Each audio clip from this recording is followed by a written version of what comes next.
Hello எல்லாருக்கும் வணக்கம். இன்றைக்கி நம்ம எதை பற்றி பார்க்க போகிறோன்னா ஏபிஎஸ். ஏபிஎஸ்னால் என்னென்னு பார்க்கலாம். இந்த ஏபிஎஸ்னால் ஆன்டி லாக் பிரேக்கிங் சிஸ்டம்.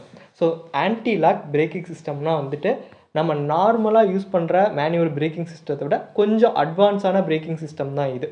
நம்ம நார்மலாக அடிக்கிறது நல்லாவே ஒர்க் ஆகும். பட் வந்துட்டு பார்த்திங்கன்னா ஒரு சின்ன டிஸ்டன்ஸில் வந்து அடிக்கும் பொழுது ஸ்கிட்டிங்கோட பர்சன்டேஜ், அதாவது ஸ்கிட்டிங் ஆகிறது வந்து அதிகமாக இருக்கும்.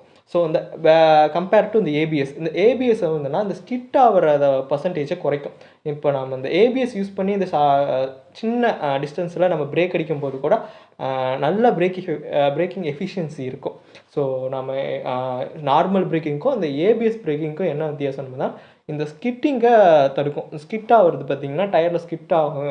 பிரேக் அடிக்கும் போது ஸ்கிட் ஆகி வெஹிக்கிள் வந்து நில குலைஞ்சி போகலாம். அதனால் வந்துட்டு சரியாக பிரேக் அடிக்க முடியாமல் போகலாம். நிறைய விபத்துகள் ஏற்படுறதுக்கு நிறைய வாய்ப்பு இருக்குது. ஸோ அதை வந்து குறைக்கிறதுக்கு தான் ஏபிஎஸ் யூஸ் பண்ணோம்.